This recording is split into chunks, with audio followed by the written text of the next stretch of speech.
নতুন ড্রাইভারদের গাড়ির ইঞ্জিনের যে বিষয়গুলো অবশ্যই জানতে হবে। এক নম্বর হচ্ছে ব্রেক ফ্লুইড। ব্রেক ফ্লুইডকে আমরা ব্রেক অয়েল বলে থাকি।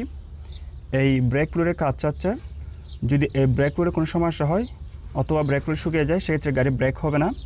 এখানে ব্রেক ফ্লুইড কতগুলো রয়েছে সেটা দেখার জন্য আপনি এই ক্যাপটা খুলতে পারবেন। এভাবে খুলে এখানে দেখতে পারবেন। যদি ব্রেক ফ্লুইড শুকিয়ে যায় সেক্ষেত্রে আপনি এখানে ব্রেক ফ্লুইড ঢুকাবেন, এরপর এটি লাগিয়ে দিবেন এবং এটা না খুলে আপনি চেক করতে পারবেন কতটুকু ব্রেক ফ্লুইড রয়েছে।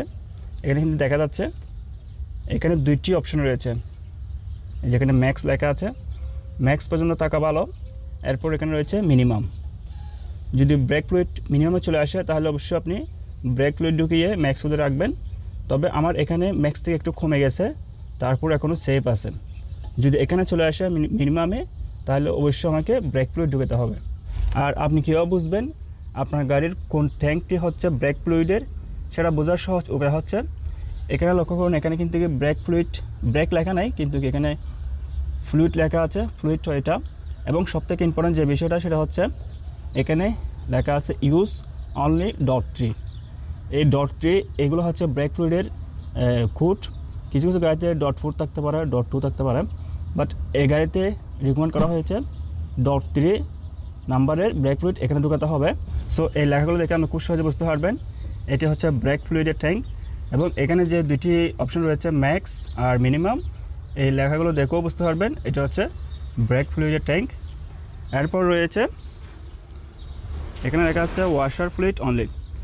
এটি হচ্ছে আমরা যখন গাড়ির উইন্ডশিল্ড পানির সাহায্যে পরিষ্কার করি, ওই সময় যদি এখানে পানি না থাকে তাহলে সেক্ষেত্রে উইন্ডশিল্ডের ওয়াইফার দিয়ে পানি আসবে না। এটাতে পানি ঢোকানো একদম সিম্পল, একদম সহজ। এই ক্যাপটা খুলে এখানে পানি ঢোকাতে পারবেন। এখানে দুই ধরনের পানি ঢোকানো যায়। একটা হচ্ছে নর্মাল, যে পানিটা আমরা পান করি ওরকম নর্মাল পানি, এবং এক ধরনের পানি রয়েছে যেগুলো গাড়ির ফার্স্টের দোকানে কিনতে পাওয়া যায়। ওই পানিগুলো চাইলে আপনি এখানে ঢুকাতে পারেন। তবে অনেকে দেখা যায় এখানে শ্যাম্পুর পানি ঢুকে থাকে বা অন্য অন্য পানি ঢুকে থাকে। তবে সবথেকে নিরাপত্তা হচ্ছে নর্মাল পানি ঢুকানো, অথবা যে পানিগুলো গাড়ির ফার্স্টের দোকানে পাওয়া যায় শুধুমাত্র এখানে ব্যবহার করার জন্য। এরপর হচ্ছে পাওয়ার স্টিয়ারিং ফ্লুইড। এটাকে আমরা স্টিয়ারিং অয়েল বলে থাকি। এটার কাজ হচ্ছে স্টিয়ারিং ভালো ঘোরানো। আমরা যে স্টিয়ারিং ঘুরাই, পাওয়ার স্টিয়ারিং বিশেষ করে, যখন দেখা যায় আমরা গাড়ি চালাই আমরা এক আঙ্গুলে কিন্তু স্টিয়ারিং করতে পারি।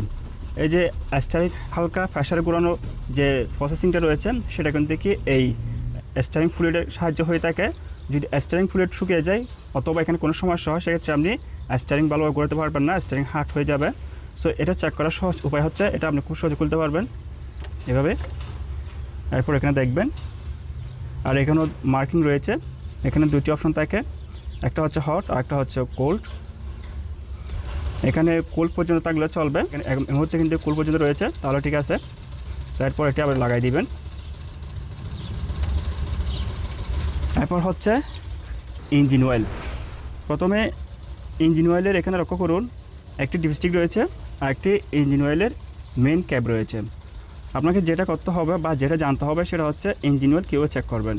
অনেকগুলো গাড়ি রয়েছে যে গাড়ির ইঞ্জিনের সমস্যা থাকে, দেখা যায় প্রতিদিন অথবা একদিন দুই দিন পর পর ইঞ্জিন অয়েল শুকিয়ে যায়। সেক্ষেত্রে যদি আপনি ইঞ্জিন অয়েল ফুল না রাখেন তাহলে গাড়ির ইঞ্জিনের সমস্যা হবে। সো ইঞ্জিন অয়েল চেক করার জন্য আপনাকে এই ডিপস্টিকটা খুলতে হবে, এটা উপর টান দিলে হবে। এরপরে এই ডিপস্টিকটা আপনি টিস্যু দিয়ে মুছে ফেলবেন। ডিপস্টিকটা আমি টিস্যু দিয়ে মুছে ফেলছি। এখানে দুইটা ডট রয়েছে, এটা হচ্ছে লো আর এটা হচ্ছে ফুল। যদি আপনার গাড়ির ইঞ্জিন অয়েল লোতে চলে আসে অথবা মিডিয়ামে চলে আসে সেক্ষেত্রে ইঞ্জিন অয়েল ঢুকিয়ে অবশ্যই ফুল পর্যন্ত রাখবেন। আমি চেক করে দেখব এই গাড়ির ইঞ্জিন অয়েল ঠিক আছে কিনা।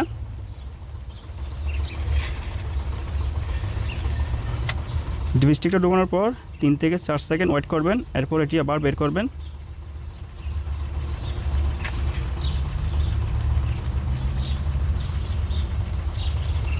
এ পাশে বেশি দেখাচ্ছে তাহলে আমাকে অপর পাশে দেখতে হবে। এই যে পাশে লক্ষ্য করুন, এখানে কিন্তু পারফেক্ট ম্যাপটা দেখাচ্ছে আমার গাড়ির ইঞ্জিন অয়েল ঠিক আছে, ফুল পর্যন্ত রয়েছে। এরপর এটি আবার লাগিয়ে দিবেন। যদি ইঞ্জিন অয়েল শুকিয়ে যায় সেক্ষেত্রে এই ক্যাপটি খুলে এখানে ইঞ্জিন অয়েল ঢুকাবেন যতটুকু ঢুকানো প্রয়োজন। যদি ইঞ্জিন অয়েল সামান্য করে শুকিয়ে যায় সেক্ষেত্রে আপনাকে এখানে বেশি ঢুকাতে হবে না, সামান্য করে ইঞ্জিন অয়েল ঢুকালে হবে। ইঞ্জিন অয়েলকে আমরা মোবিলও বলে থাকি। এরপর এটা আবার লাগিয়ে দিবেন। এবং 5 নম্বরটা হচ্ছে রেডিয়েটর। এটা খুবই গুরুত্বপূর্ণ। রেডিয়েটরের দুটো অপশন রয়েছে, এটা হচ্ছে রেডিয়েটরের মেইন ক্যাপ আর এটা হচ্ছে রেডিয়েটরের রিজার্ভ ট্যাঙ্ক। কিছু কিছু গাড়িতে শুধুমাত্র একটি ক্যাপ থাকে, কিন্তু বেশিরভাগ গাড়িতে এরকম দুটি ক্যাপ থাকে, একটা হচ্ছে মেইন ক্যাপ রেডিয়েটরের আর একটা হচ্ছে রিজার্ভ ট্যাঙ্কের ক্যাপ। সো এটা চেক করার প্রথম নিয়ম হচ্ছে আপনাকে রিজার্ভ ট্যাঙ্ক চেক করতে হবে। এখানে রিজার্ভ ট্যাঙ্কে দুটি অপশন রয়েছে, একটা হচ্ছে এল মানে হচ্ছে লো আর উপরে রয়েছে এফ মানে হচ্ছে ফুল। রেডিয়েটরের রিজার্ভ ট্যাঙ্কে ফুল পর্যন্ত পানি রাখতে হবে। এখানে দুই ধরনের পানি ঢোকানো যায়, একটা হচ্ছে নর্মাল পানি যে পানিগুলো আমরা পান করি ওগুলো, আর একটা হচ্ছে কুলেন্ট। তবে সব থেকে ভালো হচ্ছে রেডিয়েটরে কুলেন্ট ঢোকানো। এই কুলেন্টগুলো বিভিন্ন কালার হয়ে থাকে, yellow colour, pink colour, red colour, green colour. So যে কোনো কালার হোক না কোনো সমস্যা নাই, সব কুলেন্ট কিন্তু কি সব গাড়িতে ঢোকা যায়।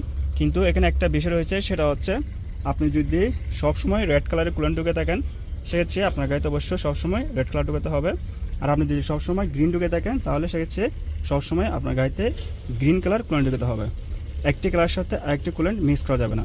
যদি একটি কালারের সাথে আরেকটি কুলেন্ট মিক্স করেন সেক্ষেত্রে কুলেন্টগুলো জেলির মতো শক্ত হয়ে যাবে, তখন গাড়ির ইঞ্জিন বেশি গরম হয়ে যাবে। এই কুলেন্টগুলোর কাজ হচ্ছে অথবা পানির কাজ হচ্ছে গাড়ির ইঞ্জিন ঠান্ডা রাখা। যদি আপনি দুটি কালারের কুলেন্ট মিক্স করে এখানে ঢোকান সেক্ষেত্রে ওই কুলেন্টগুলো যখন শক্ত হয়ে যাবে তখন আপনার গাড়ির ইঞ্জিন অনেক বেশি গরম হয়ে যাবে, সেক্ষেত্রে গাড়ির স্টার্ট বন্ধ হয়ে যেতে পারে, এমনকি গাড়ির ইঞ্জিনে অনেক বড় ধরনের সমস্যা হতে পারে। আর এই কুলেন্টের কাজ কি আপনারা একটু আগে জেনেছেন যে কুলেন্টের কাজ হচ্ছে গাড়ির ইঞ্জিন ঠান্ডা রাখা। সেক্ষেত্রে আপনি যখন গাড়ি চালাবেন ওই সময় যদি রানিংয়ে আপনার গাড়ির কুলেন্ট শেষ হয়ে যায় অথবা শুকিয়ে যায় তখন দেখা যাবে আপনার গাড়ির ইঞ্জিন ওভারহিট হয়ে স্টার্ট বন্ধ হয়ে যাবে। যদি কুলেন্ট শুকানোর কারণে ইঞ্জিন ওভারহিট হয়ে গাড়ির স্টার্ট বন্ধ হয়ে যায়, ওই সময় গাড়ির স্টার্ট বন্ধ হওয়ার সাথে সাথে আপনি গাড়ির ইঞ্জিনে বনাট খুলে ইঞ্জিন চেক করবেন এখানে রিজার্ভ ট্যাঙ্কে কুলেন্ট রয়েছে কিনা। যদি রিজার্ভ ট্যাঙ্কে কুলেন্ট না থাকে তাহলে আপনি এই ক্যাপটা খুলবেন এবং এই ক্যাপটা গাড়ির স্টার্ট বন্ধ হওয়ার সাথে সাথে খুলবেন না, কমপক্ষে 10 থেকে 20 মিনিট পর অথবা আপনার গাড়ির ইঞ্জিন যখন ঠান্ডা হবে এরপর এই ক্যাপটি খুলবেন। কারণ স্টার্ট বন্ধ হওয়ার সাথে সাথে যদি এই ক্যাপটা খুলেন তখন দেখা যাবে এখানে যে একটু পানি থাকে বা কুলেন্ট থাকে এর সাথে এখানে অনেক বেশি হাওয়ার প্রেশার থাকে, তখন এই ক্যাপটি খোলার সাথে সাথে ক্যাপটি সহ যেখানে যে একটু পানি থাকে ওগুলো উপরে চলে আসবে এবং এই পানিগুলো অনেক বেশি গরম হয়ে থাকে। এই পানিগুলো আপনার হাতে বা মুখে লাগলে আপনার হাত বা মুখ পুড়ে যেতে পারে। তাই স্টার্ট বন্ধ হওয়ার সাথে সাথে এই ক্যাপটি সাবধানে খুলবেন এবং এই ক্যাপটি যেভাবে খুলবেন এভাবে উল্টা ঘোরালে আপনি খুব সহজে খুলতে পারবেন। যদি এখানে একদম কুলেন্ট বা পানি না থাকে প্রথমে এখানে কুলেন্ট ঢোকাবেন অথবা পানি ঢোকাবেন, এরপরে রিজার্ভ ট্যাঙ্কে কুলেন্ট অথবা পানি ঢোকাবেন। এটা এভাবে খুলতে পারবেন। কুলেন্ট আর পানি একসাথে মিক্স করতে পারবেন, সেটা সমস্যা নেই। তবে এখন বাজারে যে কুলেন্টগুলো পাওয়া যায় ওগুলোতে পানি মিক্স করতে হয় না। কিছু কিছু কুলেন্ট রয়েছে ওগুলোর সাথে 50% পানি মিক্স করতে হয়। তবে গাড়ির রেডিয়েটরের কুলেন্ট এবং পানি চেক করার সঠিক সময় হচ্ছে সকালে গাড়ি স্টার্ট করার আগে কুলেন্ট অথবা পানি চেক করে নেওয়া। আর এখানে চাইলে আপনি নর্মাল পানি ঢোকাতে পারেন, কিন্তু নর্মাল পানির সমস্যা হচ্ছে তাড়াতাড়ি শুকিয়ে যায় এবং নর্মাল পানি তাড়াতাড়ি গরম হয়ে যায়, কিন্তু কুলেন্ট তাড়াতাড়ি শুকায় না এবং তাড়াতাড়ি গরম হয় না, যার কারণে সবাই দামি গাড়িতে কিংবা নতুন গাড়িগুলোতে কুলেন্ট ব্যবহার করে থাকে। অনেকে দেখা যায় পানি ঢোকায়, কিন্তু পানি থেকে কুলেন্ট ঢোকানো সব থেকে ভালো। এবং 6 নম্বর গাড়ির ইঞ্জিনের যে বিষয়টা আপনাকে অবশ্যই জানতে হবে সেটা হচ্ছে গাড়ির ব্যাটারি। যদি আপনার গাড়ির ব্যাটারিতে চার্জ না থাকে সেক্ষেত্রে গাড়ি স্টার্ট নিবে না। আর অনেকগুলো ব্যাটারি রয়েছে যে ব্যাটারিগুলো হচ্ছে লিকুইড ব্যাটারি, ওখানে দেখা যায় এখানে উপরে একটি ক্যাপ থাকে, ওটা খুলে গাড়ির ব্যাটারির যে পানিগুলো রয়েছে ওগুলো ঢুকাতে হয়। আর এই ব্যাটারি হচ্ছে ড্রাই ব্যাটারি। এখন কিন্তু বেশিরভাগ গাড়িতে এই ধরনের ড্রাই ব্যাটারি ব্যবহার করা হয়। ড্রাই ব্যাটারি চেক করার কোনো কিছু থাকে না, শুধুমাত্র আপনাকে এখানে যে টার্মিনাল রয়েছে টার্মিনালগুলো চেক করতে হবে। যদি এখানে লুজ কানেকশন থাকে সেক্ষেত্রে কিন্তু গাড়ি স্টার্ট হবে না। আর এই ব্যাটারিগুলো যদি একটু ভালো ব্র্যান্ড হয়ে থাকে একবার নতুন লাগালে কমপক্ষে 3 থেকে 4 বছর গাড়ি খুব সহজে চালানো যায়। আর নর্মাল ব্যাটারি হলে 1 বছর বা 1.5 বছরের মতো যায়। আশা করি আমরা বুঝতে পারছেন একজন নতুন ড্রাইভার হিসেবে গাড়ির ইঞ্জিনের কী কী বিষয়গুলো আপনার জানতে হবে। 1 নম্বর হচ্ছে ব্রেক ফ্লুইড বা ব্রেক অয়েল, 2 নম্বর হচ্ছে ওয়াশার ফ্লুইড বা ওয়াইফারের পানি, 3 নম্বর হচ্ছে পাওয়ার স্টিয়ারিং ফ্লুইড বা স্টিয়ারিং অয়েল, 4 নম্বর হচ্ছে ইঞ্জিন অয়েল বা মোবিল, 5 নম্বর হচ্ছে রেডিয়েটর কুলেন্ট অথবা পানি এবং 6 নম্বর হচ্ছে গাড়ির ব্যাটারি। আর এখানে ইঞ্জিনে আরও অনেক কিছু রয়েছে। এই বিষয়গুলো একজন নতুন ড্রাইভার হিসেবে আপনার জানার প্রয়োজন নেই। আপনি যখন গাড়ি চালাবেন, যখন আপনি গাড়ির বিভিন্ন সমস্যা হবে সেক্ষেত্রে যখন সার্ভিসে নিয়ে যাবেন আপনি নতুন অনেক কিছু জানতে পারবেন। কিন্তু একজন নতুন ড্রাইভার হিসেবে এই 6টি বিষয় জানা থাকলে আপনি খুব সহজে গাড়ি চালাতে পারবেন। এবং গাড়ির ইঞ্জিনের যে 6টি জিনিস আমাদেরকে দেখালাম, এক নম্বর হচ্ছে ব্রেক ফ্লুইড। আপনি যখন ব্রেক ফ্লুইড একবার ফুল করবেন, আপনি কমপক্ষে 1 বছর গাড়ি চালাতে পারবেন যদি আপনার গাড়ির ইঞ্জিনে কোনো সমস্যা না থাকে। সেক্ষেত্রে যদি আপনার গাড়িটি নতুন হয়ে থাকে তখন আপনি এই ব্রেক ফ্লুইড 1 সপ্তাহ পর পর অথবা 15 দিন পর পর অবশ্যই চেক করবেন। আর যদি আপনার গাড়ির ইঞ্জিনের সমস্যা থাকে তাহলে আপনি প্রতিদিন ব্রেক ফ্লুইড চেক করবেন। ঠিক একইভাবে এখানে যে স্টারিং ফ্লুইড রয়েছে, এই স্টারিং ফ্লুইড যখন একবার ফুল করবেন আপনি কমপক্ষে 1 বছর গাড়ি চালাতে পারবেন। আর যদি গাড়ির ইঞ্জিনের সমস্যা থাকে তাহলে হয়তো এর আগে শুকিয়ে যেতে পারে বা কোনো জায়গা লিক হতে পারে। আর এই ব্রেক ফ্লুইডে আপনি যদি গাড়ির ইঞ্জিন নতুন হয়ে থাকে তাহলে 1 সপ্তাহ অথবা 15 দিন পর পর চেক করবেন। আর যদি গাড়ির ইঞ্জিন সমস্যা থাকে তাহলে অবশ্যই প্রতিদিন চেক করবেন। আর এখানে যে ওয়াইফাই পানি রয়েছে, এগুলো হচ্ছে আপনার ব্যবহারের উপর নির্ভর করে। আপনি যদি ওয়াইফাইয়ের সাথে বেশি পানি ব্যবহার করেন তাহলে এটা শুকিয়ে যাবে। এবং ইঞ্জিন অয়েলের ক্ষেত্রে বিষয়টা সেম। যদি আপনার গাড়ি নতুন হয়ে থাকে, গাড়ির ইঞ্জিনে কোনো সমস্যা না থাকে তাহলে আপনি 1 সপ্তাহ অথবা 15 দিন পর পর ইঞ্জিন অয়েল চেক করবেন। আর যদি আপনার গাড়ির ইঞ্জিনের সমস্যা থাকে তাহলে অবশ্যই প্রতিদিন ইঞ্জিন অয়েল চেক করবেন। এখানে একটা বিষয় হচ্ছে, আমি এই গাড়িতে 5000 কিলোমিটার পর পর ইঞ্জিন অয়েল চেঞ্জ করে ফেলি। সেক্ষেত্রে আপনার গাড়িতে কত কিলোমিটার পর পর ইঞ্জিন অয়েল চেঞ্জ করতে হয়, তত কিলোমিটার পর পর অবশ্যই গাড়ির সব ইঞ্জিন অয়েল চেঞ্জ করে ফেলবেন। এবং গাড়ির রেডিয়েটর পানিও সেম। এখানে যদি আপনি কুলেন্ট ঢোকান সেক্ষেত্রে আপনি 1 সপ্তাহ বা 15 দিন পর পর চেক করবেন যদি আপনার গাড়ির ইঞ্জিনের সমস্যা না থাকে। আর যদি আপনার গাড়ির ইঞ্জিনের সমস্যা থাকে তাহলে অবশ্যই প্রতিদিন গাড়ির এখানে রিজার্ভ ট্যাঙ্কে কুলেন্ট চেক করবেন কিংবা পানি চেক করবেন। আপনি যখন গাড়ির ইঞ্জিনের এই বিষয়গুলো চেক করবেন তখন ব্যাটারিও চেক করে নেবেন। এবং গাড়ির ইঞ্জিনের যে বিষয়গুলো দেখালাম, এই বিষয়গুলো চেক করার জন্য প্রথমে আপনাকে গাড়ির ইঞ্জিনের বর্ডটি খুলতে হবে। এখানে একটা সুইচ দেখতে পাচ্ছেন, এই সুইচটি যখন উপরে টান দিবেন ইঞ্জিন বর্ড খুলে যাবে। এই পাশে যে সুইচটি রয়েছে এটা হচ্ছে গাড়ির, আপনি যখন গাড়িতে তেল ঢুকাবেন এটা হচ্ছে ফুয়েল ক্যাপ খোলার। সো এই সুইচটি গাড়ির যে স্টারিং রয়েছে, স্টারিং নিচের দিকে হয়ে থাকে। আমি এখন ইঞ্জিন বর্ডটা খুলব।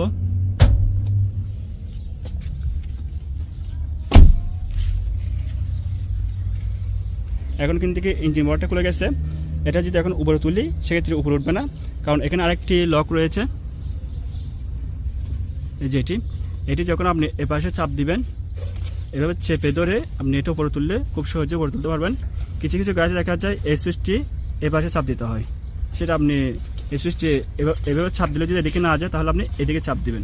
এই গাড়িটা হচ্ছে এদিকে চাপ দিতে হয়। এভাবে তোলার পর এই স্টিকটি এখানে লাগাতে হবে।